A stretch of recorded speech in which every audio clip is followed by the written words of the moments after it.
আসসালামু আলাইকুম। দুপুর ১২টা বেজে ১০ মিনিট। বাংলাদেশ বেতার রংপুর। স্থানীয় খবরে আমন্ত্রণ জানাচ্ছি তৌহিদা ইসলাম। জাতীয় অর্থনৈতিক পরিষদের নির্বাহী কমিটি একনেকে ৭,০০৩,৩৬,০০,০০০ টাকার ৫টি প্রকল্প অনুমোদন দেওয়া হয়েছে। এর মধ্যে সরকারের নিজস্ব অর্থায়নে ৪,৫৩৬,১০,০০,০০০ টাকা এবং প্রকল্প ঋণ ২,৪৬৭,২৬,০০,০০০ টাকা। একনেক চেয়ারপারসন ও প্রধানমন্ত্রী তারেক রহমানের সভাপতিত্বে গতকাল সচিবালয়ের মন্ত্রিপরিষদ বিভাগের সম্মেলন কক্ষে অনুষ্ঠিত চলতি অর্থ বছরের ১৩তম একনেক সভায় এই অনুমোদন দেয়া হয়। অনুমোদিত প্রকল্পগুলোর মধ্যে নতুন ৩টি এবং সংশোধিত ২টি রয়েছে। অনুমোদিত ৫টি প্রকল্প হল প্রধানমন্ত্রীর কার্যালয়ের একটি, পানি সম্পদ মন্ত্রণালয়ের ৩টি এবং শিক্ষা মন্ত্রণালয়ের অধীন ১০০টি উপজেলায় একটি করে টেকনিক্যাল স্কুল ও কলেজ স্থাপন, তৃতীয় সংশোধিত প্রকল্প।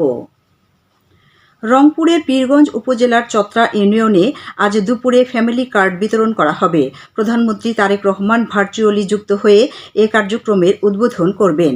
জেলা বিএনপির আহ্বায়ক ও জেলা পরিষদের প্রশাসক মোহাম্মদ সাইফুল ইসলাম জানিয়েছেন, উদ্বোধনী দিনে উপজেলার ৬৬৭ জন উপকারভোগীর মধ্যে এই ফ্যামিলি কার্ড বিতরণ করা হবে।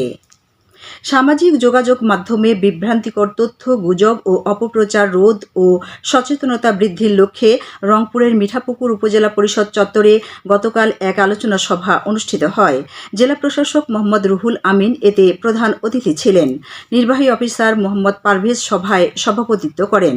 অনুষ্ঠানে জেলা জামায়াতের সেক্রেটারি মাওলানা এনামুল হক এবং উপজেলা বিএনপির সভাপতি অধ্যাপক গোলাম রব্বানী এ সময় অন্যান্যের মধ্যে উপস্থিত ছিলেন। কুড়িগ্রামে বিশ্বকবি রবীন্দ্রনাথ ঠাকুরের ১৬৫তম এবং জাতীয় কবি কাজী নজরুল ইসলামের ১২৭তম জন্মজয়ন্তী উপলক্ষে গতকাল আলোচনা সভা ও সাংস্কৃতিক অনুষ্ঠানের আয়োজন করা হয়। স্থানীয় বালিকা উচ্চ বিদ্যালয়ে আয়োজিত আলোচনা সভায় প্রধান অতিথি ছিলেন জেলা প্রশাসক অন্নপূর্ণা দেবনাথ। বিদ্যালয়ের প্রধান শিক্ষক আবু হোসেন সরকারের সভাপতিত্বে এ সময় জেলা শিক্ষা অফিসার শফিকুল ইসলাম অন্যান্যের মধ্যে বক্তব্য রাখেন। পরে শিক্ষার্থীদের অংশগ্রহণে সাংস্কৃতিক অনুষ্ঠান পরিবেশিত হয়। জয়পুরহাটে যুব ও যুব নারীদের ২৬ দিনব্যাপী মোটর ড্রাইভিং প্রশিক্ষণ গতকাল শেষ হয়েছে। যুব উন্নয়ন অধিদপ্তর মিলনায়তনে আয়োজিত সমাপনী অনুষ্ঠানে প্রধান অতিথি ছিলেন জেলা পরিষদের প্রশাসক মাসুদ রানা প্রধান। জেলা যুব উন্নয়ন অধিদপ্তরের উপপরিচালক মকসুদুল কবির এ সময় অন্যান্যের মধ্যে উপস্থিত ছিলেন। পরে প্রশিক্ষণে অংশগ্রহণকারী ৪০ জন যুব ও যুব নারীদের মধ্যে সনদপত্র বিতরণ করা হয়। সরকারের ঘোষিত আগামী ৫ বছরে ২৫ কোটি বৃক্ষরোপণ কর্মসূচির অংশ হিসেবে গতকাল কুড়িগ্রামের রাজারহাট উপজেলায় বৃক্ষরোপণ করা হয়েছে। জেলা পরিষদ প্রশাসক ও জেলা বিএনপির সদস্য সচিব সোহেল হোসাইন কায়কোবাদ উপজেলার মহিলা ডিগ্রি কলেজে এ কর্মসূচির উদ্বোধন করেন। জেলা পরিষদের অর্থায়নে জেলার প্রতিটি উপজেলায় পর্যায়ক্রমে এই বৃক্ষরোপণ কার্যক্রম অব্যাহত থাকবে বলে জানিয়েছেন সংশ্লিষ্ট কর্তৃপক্ষ।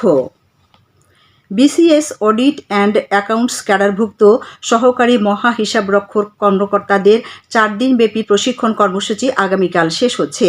Rangpur divisional controller of accounts কার্যালয়ের মিলনায়তনে এই সংযুক্তিমূলক প্রশিক্ষণ কর্মসূচির উদ্বোধন করেন divisional controller of accounts Mohammad Shahjahan. প্রশিক্ষণে সাংগঠনিক কাঠামো, কার্যপরিধি, দায়িত্ব ও সার্বিক কার্যক্রম সম্পর্কে অবহিত করা হচ্ছে। এছাড়া ভিডিও বিল এন্ট্রি ও ফরওয়ার্ডিং, প্রি অডিট কার্যক্রম, টোকেন ইস্যু, ইএফটি ও চেকের মাধ্যমে বিল পরিশোধ প্রক্রিয়া, পে ফিক্সেশন, এলপিসি ও ইএলপিসি প্রক্রিয়াকরণ এবং পেনশন কেস নিষ্পত্তি সংক্রান্ত বিষয়ে হাতে কলমে প্রশিক্ষণ দেওয়া হচ্ছে। জয়পুরহাটের কালাই উপজেলায় ৩ দিনব্যাপী দুর্নীতিবিরোধী বিতর্ক প্রতিযোগিতার সমাপনী ও পুরস্কার বিতরণ গতকাল উপজেলা অডিটোরিয়ামে অনুষ্ঠিত হয়েছে। উপজেলা দুর্নীতি প্রতিরোধ কমিটির উদ্যোগে আয়োজিত এ বিতর্ক প্রতিযোগিতার বিজয়ীদের মধ্যে পুরস্কার বিতরণ করেন উপজেলা নির্বাহী অফিসার শামীম আরা। এ সময় উপজেলা শিক্ষা কর্মকর্তা, উপজেলা দুর্নীতি প্রতিরোধ কমিটির সদস্য এবং বিভিন্ন শিক্ষা প্রতিষ্ঠানের শিক্ষক, শিক্ষার্থী ও অভিভাবকরা উপস্থিত ছিলেন। প্রতিযোগিতায় উপজেলার 11টি বিদ্যালয় ও মাদ্রাসার শিক্ষার্থীরা অংশগ্রহণ করে। কুড়িগ্রামের রৌমারী উপজেলায় বিদ্যালয় পর্যায়ের শিক্ষার্থীদের মধ্যে এক বিতর্ক প্রতিযোগিতা আজ উপজেলা পরিষদ মিলনায়তনে শুরু হয়েছে। উপজেলা নির্বাহী অফিসার আলাউদ্দিন সকালে এর উদ্বোধন করেন। দুর্নীতি বিরোধী মনোভাব সৃষ্টিতে পরিবারের ভূমিকায় মুখ্য এ বিষয়ে আয়োজিত প্রতিযোগিতায় মাধ্যমিক পর্যায়ের শিক্ষার্থীরা অংশগ্রহণ করছে। উপজেলা দুর্নীতি দমন কমিটি এর আয়োজন করে।